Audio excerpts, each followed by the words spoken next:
We'll go ahead and get started with our employer panel. So I'm really excited to announce this session. I think it'll be really valuable, especially after that keynote that we had to kick us off.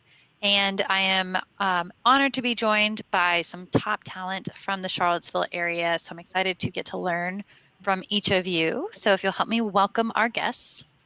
I will go ahead and give him a quick introduction.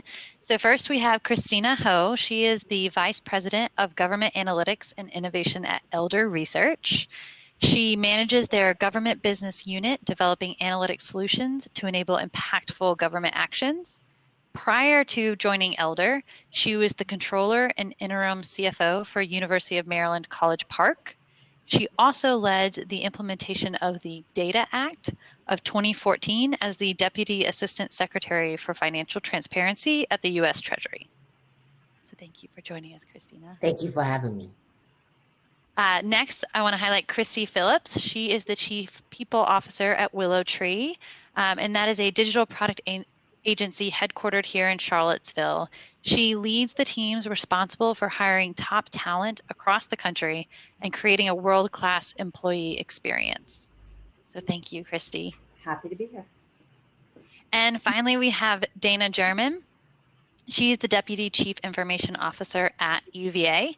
She brings more than 20 years of experience successfully leading and managing information technology organizations within higher education. At UVA, Dana is the Associate VP and Deputy CIO in the Central Information Technology Services Organization. That's a lot of words. And that includes our enterprise infrastructure, enterprise applications, user experience and engagement, enterprise architecture, information security, customs application consulting services, and strategic initiatives and administration. So thank you, Dana, for being part of our panel. Thank you to all three of you. And with that, I will ask folks just to, as you think of things as we go through this, please post your questions in the chat for this event, for this session, and we will be sure to include that. You can also, we have space if anyone wants to join, you can click the button that says ask to share your audio and video, and you get to join the stage with us. So that way our panelists can see you in person. So where I'd like to get started, our opening session really talked about using your story and changing the narrative around negotiating.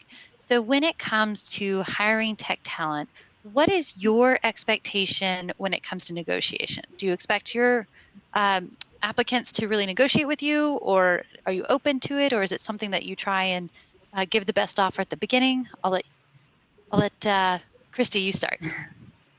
I think that, I don't know that we expect people to negotiate. I mean, certainly to some level, but it definitely happens, and that's fine. That's just part of, coming to an agreement on something that's so important as, a job offer. I think that we try to we focus a lot on pay equity and sticking within pay bands for roles. And so there's a certain amount of salary negotiation, but certainly you can look to negotiate on other things as well. So I think it's important to really focus on what is most important to you, and to understand that there's more to it than just your salary compensation. That's great. Christina or Dana, I'll let you jump in with your thoughts on negotiating. Yeah, I think as a woman, we tend not to. Therefore, we should. And it would not reflect, for me, as on the employer side, it would not reflect negatively at all for me. You do need to do your homework. You want to know what the market is, and also it's not about just the salary. There's so many other aspects of the compensation package that you can negotiate. Some of them you cannot, like benefit and things like that. If I were looking for a job, I would always negotiate. So that's my perspective. Yeah, and I would agree with what the other panelists have said. I would just say that it really is important to do your homework and know a bit about the environment you're going in. I think that tells you a certain amount about what your options would be. So, for example, at University of Virginia, we are a public institution, and so we probably do not have the latitude that some other organizations would have. Having said that, we still have candidates that and sometimes we're able to negotiate on salary. Other times, maybe because of internal equity or other reasons, we can't do that, but we'll consider signing bonuses and other types of things. So I would say, certainly have the conversation if it's important to you, but do your homework. And also, as others have said, think about the total package. So it's not just about something. And Dana, I will ask, someone says they're having a little trouble hearing you. Can you move closer to your microphone, maybe? Yeah, is this better? I can hear you okay, and I wonder if other folks, can you hear her okay? I do think that's great, everything y'all said. One of the things that Laleen and Roshni highlighted was the importance of focusing on the whole package. And so it's great to hear that all three of you share that perspective. My next question is changing a little bit. And so one of the things that I'm wondering is, what do you see as the most in-demand jobs right now, or roles? And what skills in particularly are you looking for the most? Dana, why don't we have you start? Okay, can you guys hear me a little better now? Yeah, I have a couple people saying they can hear you. So like some of the survey questions about what people are doing, DevOps, we're certainly looking for folks with cloud experience, and cloud networking, network engineering experience. We're always looking for project managers. We increasingly are looking for data analysts, across the organization. And I would say, like many other organizations, in addition to skill set and background, we are really looking to increase our diversity in our IT organization at UVA. That's something we were doing, that's one of the things that is true pre and post COVID. It's something that hasn't changed. And so we are really looking at creating a more diverse workforce.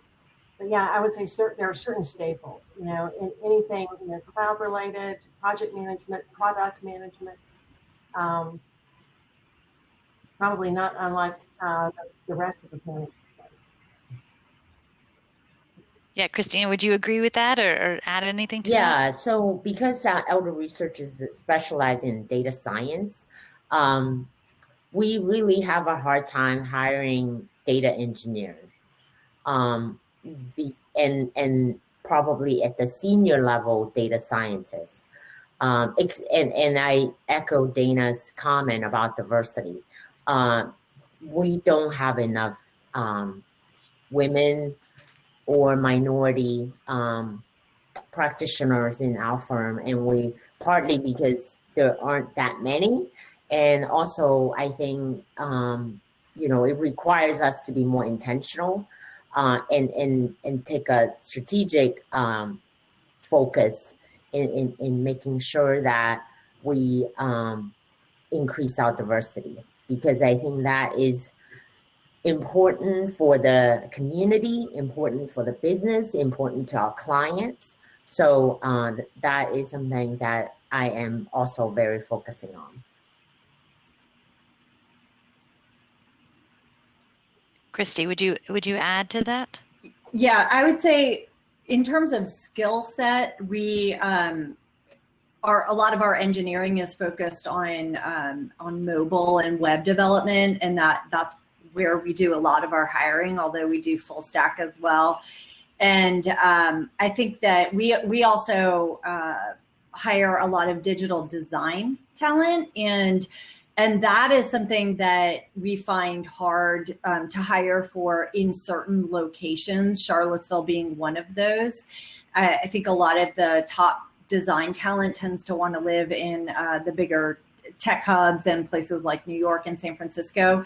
And so that's something that we focus a lot on hiring for. Same around project managers. I think one unique thing, maybe not unique, but we're an agency. And so almost everyone on our delivery teams speaks directly to our clients. And so communication skills are really, really important. It's not just about like heads down engineers, but you've got to be able to communicate effectively as well. And I would 100% agree about the hiring for diversity as well. That's something that we always focus on, and we're always like thinking of new ways that we can really move the needle in that direction as well. And even to the point of arming our hiring managers with information about their teams and different diversity factors within their team, so that they can be very deliberate in saying like, we need more people in these roles, we need more people in leadership positions, and so we can make really wise decisions when it comes to those things. Mm-hmm. Building on what y'all said a little bit, so we highlighted a couple of roles: design, data engineers, DevOps, where it can be hard, data scientists, to find the right people. So if we have folks out who are listening, a handful said that they were actively job hunting. The majority said they were passively job hunting. Might be because I didn't include an option to say you're not job hunting. But with any of that, when you see a job description, how important are those qualifications? If we're looking at roles where we're trying to pull in people, are you looking for people that are 100% matches, have already done it? Are you open to people who are building their skills? And how does an applicant articulate that? So with that, Christina, I'll ask you to start first. Yeah, our recruiting process, so we post the job on our website, and then normally go through like the first phone screen, like our recruiter does that, and she would talk to the hiring manager to make sure that, you know, like what are the real skills that you're looking for. There's really no way for the recruiter to initially like go through every single thing and know whether they meet them or not. So clearly that it's not like a checklist. Every single bullet needs to be met. I think that more importantly is your ability to really articulate your experience, and also do some research on the company, on what type of work they do, and figure out whether that would be a good fit or not, both sides. I think that sometimes when we're looking for a job, we think like, you know, we can't be choosy. So we, you know, have to do whatever. I think it's very important. I know sometimes it doesn't feel that way, that potential candidates also evaluate their employer. Because I cannot tell you how many times I personally, and I've changed jobs many times, that I thought the company was one way based on the interview. And then once I worked there, I realized this is not what they were selling. And I would say that many employers are not transparent about what the job really is in the culture. You really have to find out what the culture is like and what their values are. Those are very, very important. Otherwise, you like start and you may be happy for a few weeks that you got a job, but then you actually end up being somewhere that you are really not happy about, and then you have to start all over. So that would be my advice. Yeah, interview the company as well. Christy, Dana, what are your thoughts on the importance of matching, 100% those job qualifications? I think this is something that women need to be really, really conscious of, because women tend to only apply to jobs where they meet all the criteria listed. Whereas I think I've seen one study where men will apply to jobs where they only meet like 60% of the criteria. So as in negotiations, this is another area where you really need to check how you are evaluating your opportunities there. I think that our talent team really works closely with our hiring managers to say, what is really, really important here, right? Like we can list a ton of skills we would love for someone to have, but that's going to end up in a candidate pool that's really small. And so let's really narrow this down to what's truly important. And then what are the nice to haves? What are the value adds that if someone has, that would be great. But we, I'm sorry, my dog just walked in here. Got distracted for a second. It's great. It's what we're all like these days, right? We're real people. You companies need to be realistic and narrow that down. And then we always try to include in our job descriptions too that, we get it that most people aren't going to have all of these things, and you should still apply, even if you feel like you meet the majority of them. And then we can work out in the interview process who really has the skills that we need most for those roles. Mm-hmm. Dana, did you have anything to chime in there? I would just echo that, and I would say that there's the historic way we evaluated candidates, and there's really the new way that we're moving to, which I think is much better.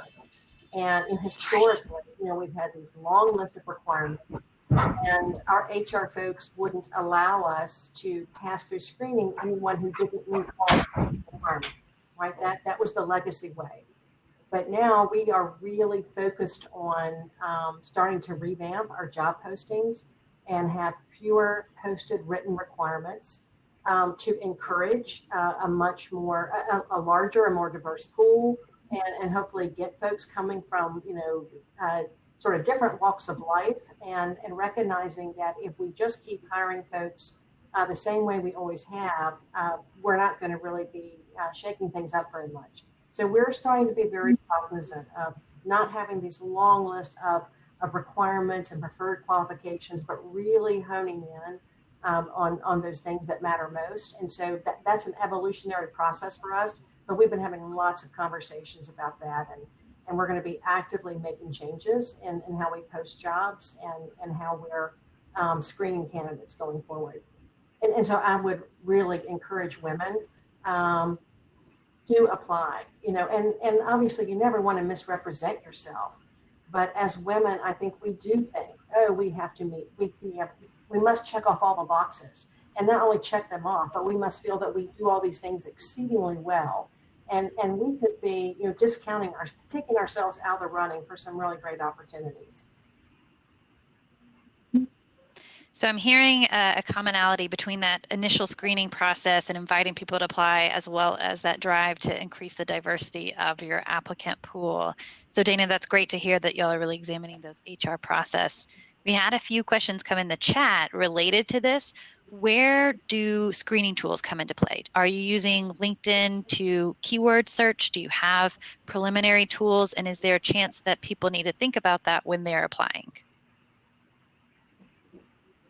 I'll see who wants to start with that one. We do use LinkedIn. Our recruiter, in addition to posting job, which not automatically go to multiple job board, she also used LinkedIn.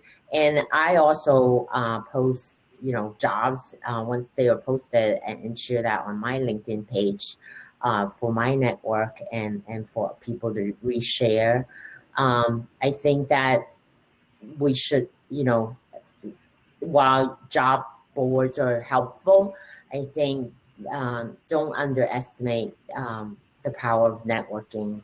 And I think, I used to hear people say that a lot, and I was kind of annoyed by that. But now I say that because I really can't, stress that, how important that is, because you'll find out information, even if it's not a hiring manager or just from other people, that you can learn more and find out about job, and you just never know what that could lead to. We use LinkedIn to source passive candidates for sure, and to post job opportunities, as well as Christina was saying, to a lot of job boards. We do not use any screening on resumes. So some there are tools out there that will just weed out resumes if they don't have certain keywords on them. We do not do that. So human beings look at every single resume that comes in. I think that another piece of advice that I would give people is that if you're applying for a role where you meet some of the criteria that they're asking for, not other criteria, I really would take the opportunity to write a very specific cover letter that explains why you feel like you could be effective in that role, and what your strengths are in terms of the job description, and then how you might address some of the areas where you don't have the experience that they're looking for in that role, because that's your chance to sort of tell your story. And it's a really key thing that I think sometimes people overlook. But you've got to make it specific, right? You can't just have a cover letter that you send out with everything. You should make it very specific to the opportunity. Yeah, and I would just add on to what Christy's saying. I mean, I would also, tweak your resume too.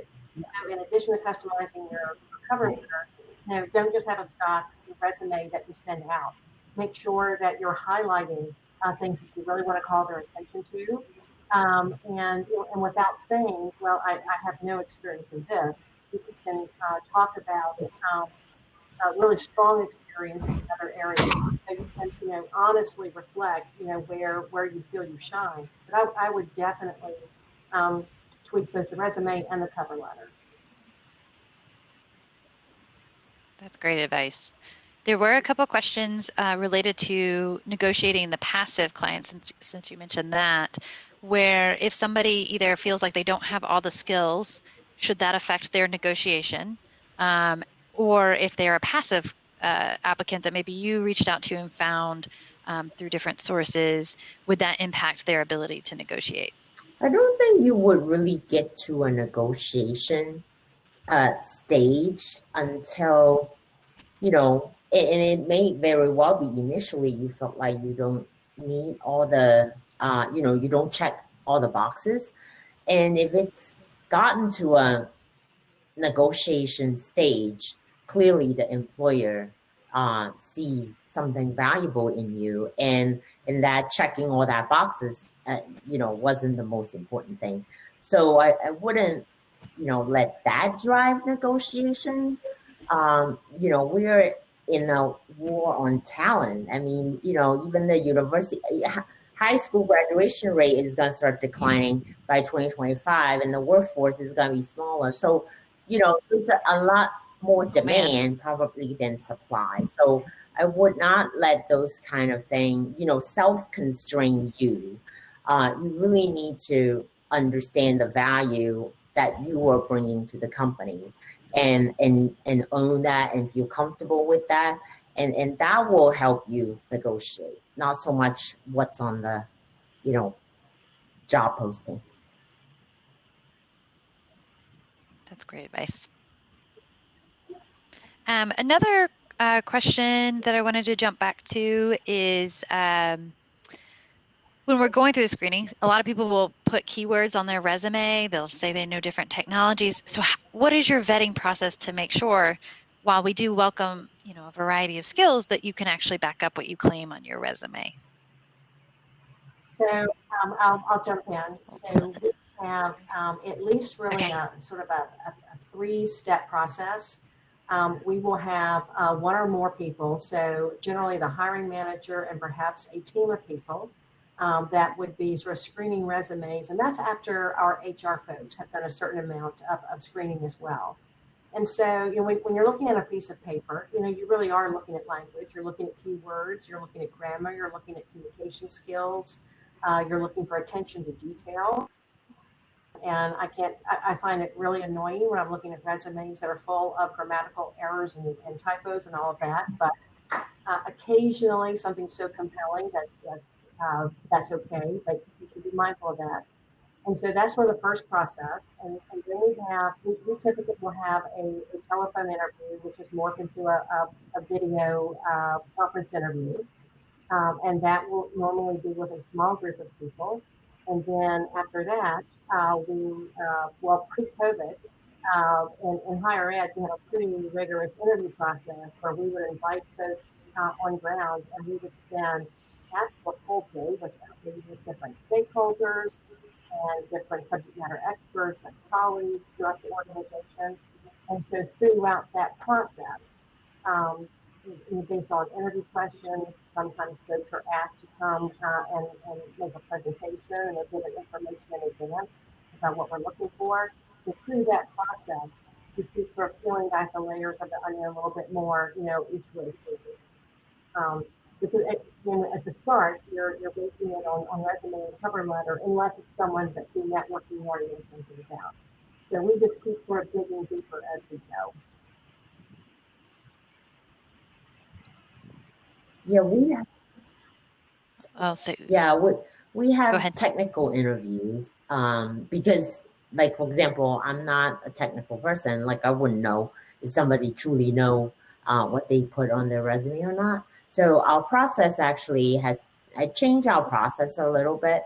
In the past, the recruiter did the phone screening or video, and then we have like the technical interviews. And historically, we've done very rigorous technical interviews that will have, engineer, data scientists, project manager, all kind of get involved.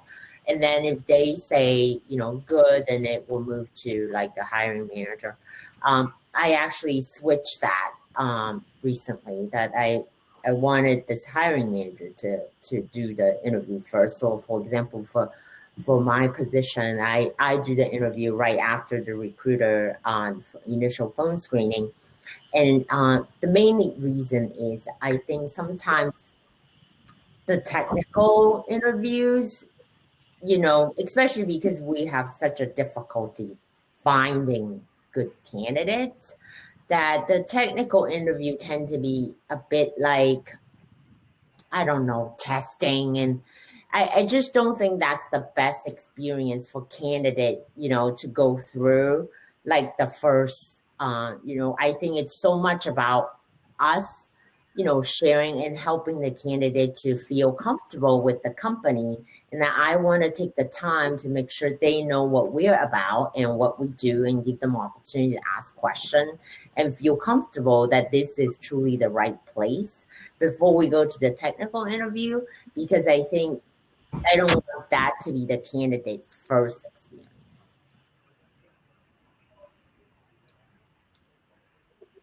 That's interesting. Christy, did you have anything to No, add I would say from your perspective? We have an interview process mapped out for different roles. And so they can be different depending on what position you're applying for. But in terms of technical skills, yes, we have, several places in the interview process where someone who is in that role is evaluating skills. I would say, as Christina was saying, we really focus on candidate experience as well. And it's not about making anyone feel badly if they're, or very stressed out, as oftentimes those sort of skills evaluations can be. We really train our interview team to be very mindful of that and make it more of a conversation. And if someone's getting stuck, it very much it can be about them being nervous, right? Interviewing is stressful, and people get very nervous, and so it's more about let's give that person every opportunity to succeed and show us what they're capable of. And oftentimes that means the interviewer stepping in and helping for a moment and giving that person the encouragement that they need. So you want it to be a great experience for people, even if they don't end up getting a job offer. You want them to feel like they were treated well and treated fairly. You know what I'm enjoying about this conversation is it feels like the three of you are really removing that black box idea, that it's not this goes off into the ether world, but you're really thinking about the candidates in the process, all the candidates. So I think that's really, really neat. One question I'd like to ask you is, our world has changed in 2020. It has been a special year for all sorts of reasons. What of the hiring trends have you seen change as a result of effects of COVID-19? And what of those trends do you expect to stick around? Well, we've definitely had to pivot to remote interviewing, more so than ever. I mean, obviously in the past, we might have had a few steps that someone wasn't in person for, but it would always end up with, like Dana was saying, a final day where they come in and they spend time with a lot of different people. And so we've had to, transition to doing all that remotely. One of the cool things that our talent team did was to create almost like a virtual tour of our office spaces to replace that on-site visit and give them more of a sense of what it's really like day to day in the office. And then I think that one of the things I'm really curious to see if it sticks around is more remote opportunities with universities. And Dana, I'm curious because, college recruiting has gone completely remote. And I'm curious to see if that sticks around even after we're not in a pandemic. That's interesting. So I would say that Dana, that is interesting, right? Because I know that there are contingents that are so anxious to get back to doing things in person. And there are also large contingents that feel like, the genie's out of the bottle and back in, right? So I think something that has really changed for our IT organization is, we did have a handful of folks who were teleworkers before and telecommuted, and for the most part, they were folks who had worked for us, and then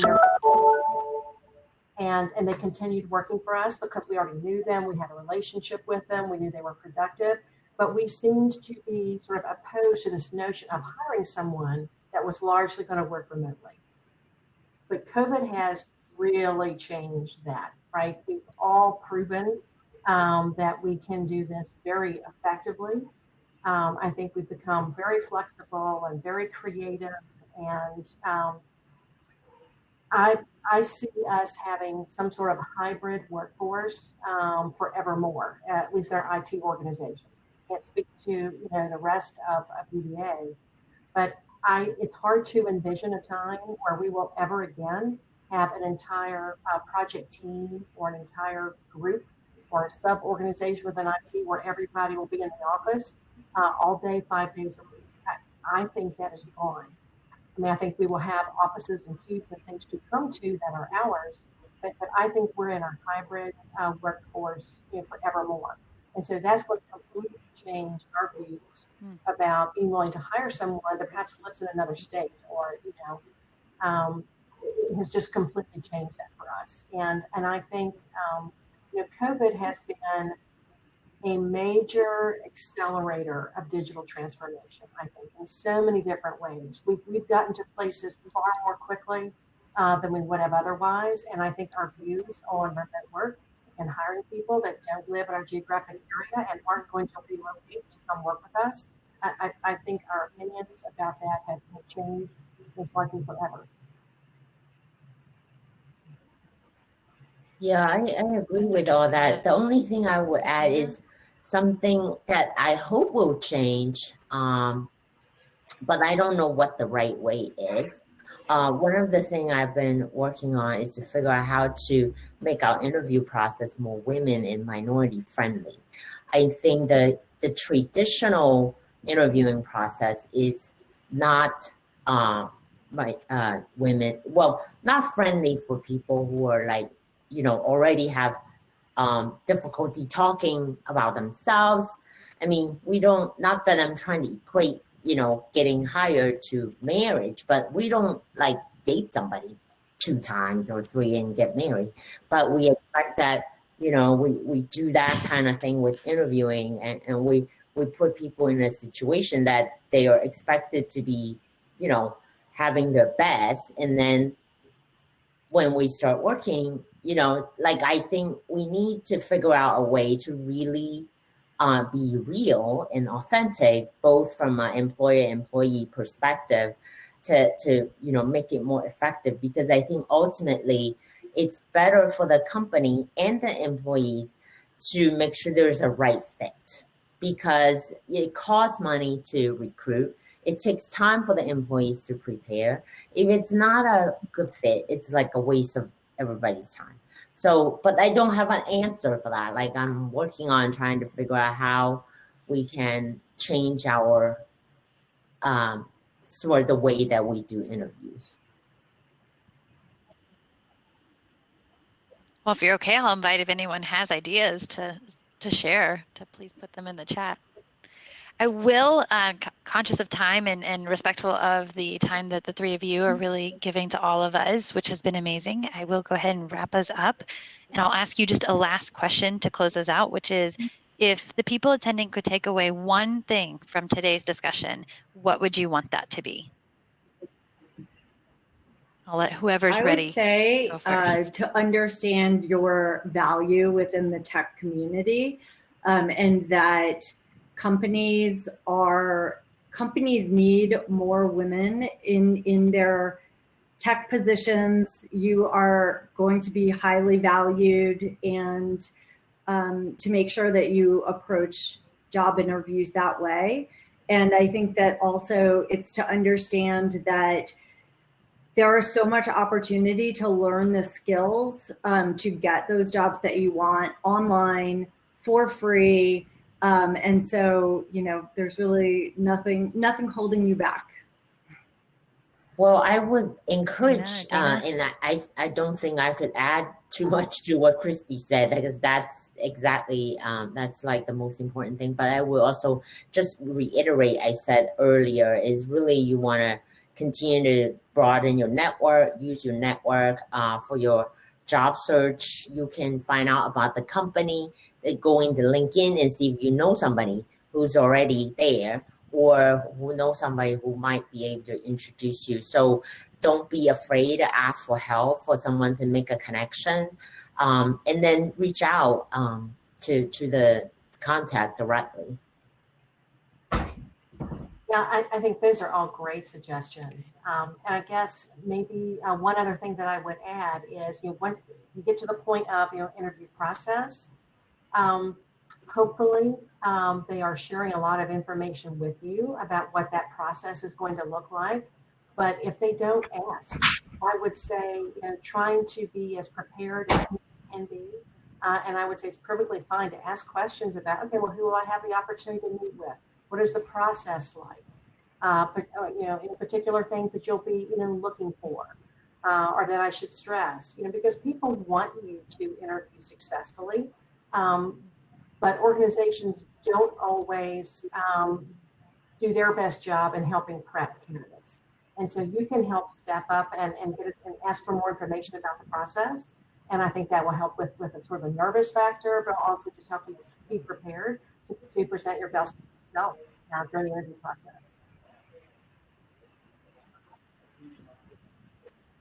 This is great. Thank you, all three of you. I think this was really insightful. There's lots of folks in the chat telling you thank you for your time. And I know each of you said that you're welcome people to reach out to you if they have any follow-up questions or conversations. Perhaps we'll see you in the networking session. So thank you so much, everybody.